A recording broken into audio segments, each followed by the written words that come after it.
চোখের সামনে আমার ছেলেটাকে মেরে ফেলা হয়েছে। আমার ছেলে পানি চাইলেও দেয়নি। চোর সন্দেহে চট্টগ্রামের ফটিকছড়িতে মব করে পিটিয়ে হত্যা করা কিশোর রিহান উদ্দিন মাহিনের বাবা মোহাম্মদ লোকমান বলেন, আমার ছেলে সহ ওর দুই বন্ধুকে ভোররাত থেকে সকাল পর্যন্ত একটানা পেটানো হয়। ছেলে পানি চাইলেও তাকে পানি পর্যন্ত দেয়নি খুনিরা। আমি যখন ছেলেকে বাঁচাতে যাই তখন হত্যাকারীরা আমাকেও বেধড়ক পেটাতে থাকে। চোখের সামনে আমার ছেলেটার মৃত্যু হয়েছে, কিছুই করতে পারেনি।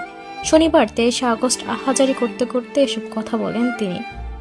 এর আগে শুক্রবার 23 আগস্ট ভোরে ফটিকছড়ির কাঞ্চননগর ইউনিয়নের চেঙ্গারমুখ ব্রিজ এলাকা থেকে চোর সন্দেহে মাহিন নামে 15 বছর বয়সী এবং তার দুই বন্ধুকে আটকের পর মব করে বেধড়ক পেটানো হয়। এক পর্যায়ে মৃত্যুর কোলে ঢলে পড়েন মাহিন। পিটুনিতে গুরুতর আহত মাহিনের সমবয়সী দুই বন্ধুকে চট্টগ্রাম মেডিকেল কলেজ হাসপাতালে ভর্তি করা হয়। নিহত মাহিন কাঞ্চননগর ইউনিয়নের 5 নম্বর ওয়ার্ডের মোহাম্মদ তালুকদার বাড়ির পরিবারের সঙ্গে থাকত। এক বোন ও এক ভাইয়ের মধ্যে মাহিন ছিল ছোট। তার বাবা লোকমান কাঞ্চন নগরের বহুমুখী উচ্চ বিদ্যালয় আঙিনার খুদে দোকানি। সরেজমিনে এলাকাবাসীর সঙ্গে কথা বলে জানা গেছে, কক্সবাজার ভ্রমণ শেষে মাহিন ও তার দুই বন্ধু মানিক ও রাহাত বৃহস্পতিবার রাতে সিএনজি চালিত অটোরিকশায় চট্টগ্রাম শহর থেকে বাড়িতে ফিরছিল। ভোরে তিন বন্ধু কাঞ্চননগরের নিজ এলাকায় পৌঁছালে কিছু প্রতিবেশী তাদের চোর আখ্যা দিয়ে ধাওয়া দেয়। এ সময় তারা প্রাণ ভয়ে নির্মাণাধীন একটি ভবনের ছাদে আশ্রয় নেয়। পরে সেখান থেকে জোরপূর্বক তাদের নামিয়ে চেঙ্গারমুখ ব্রিজের সঙ্গে রশি দিয়ে বেঁধে ভোররাত থেকে সকাল পর্যন্ত এলোপাতাড়ি বেধড়ক পেটানো হয়। এতে 3 কিশোরী গুরুতর আহত হয়। এক পর্যায়ে মাহিন মৃত্যুর কোলে ঢলে পড়ে। ময়নাতদন্ত শেষে শুক্রবার রাতে স্থানীয় ভোলাগাজী জামে মসজিদ মাঠে মাহিনের জানাজা অনুষ্ঠিত হয়।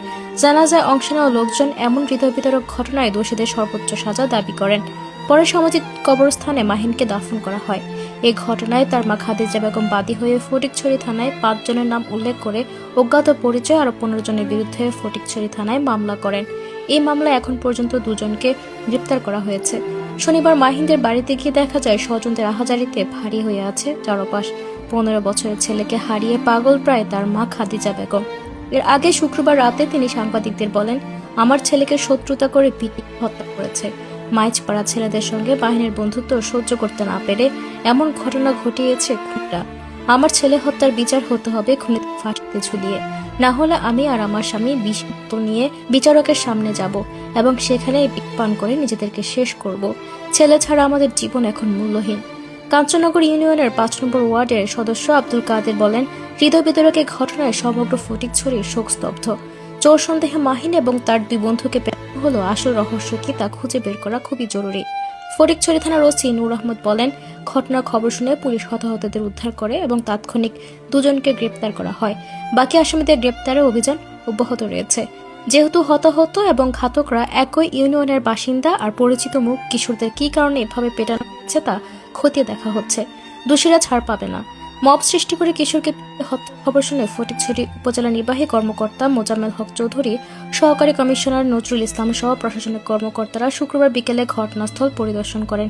সে সময় ইউএনও সাংবাদিকদের বলেন, এই ঘটনায় দোষীদের ছাড় দেওয়া হবে না। 2 জন গ্রেপ্তার হয়েছে, বাকিদেরও খুঁজে বের করতে হবে।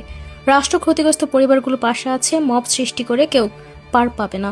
দর্শক, এ নিয়ে আপনার মূল্যবান মতামত কমেন্ট সেকশনে জানিয়ে দিন। আর আপডেট পেতে আমাদের ফেসবুক পেজটি ফলো করে সাথে থাকুন। ধন্যবাদ।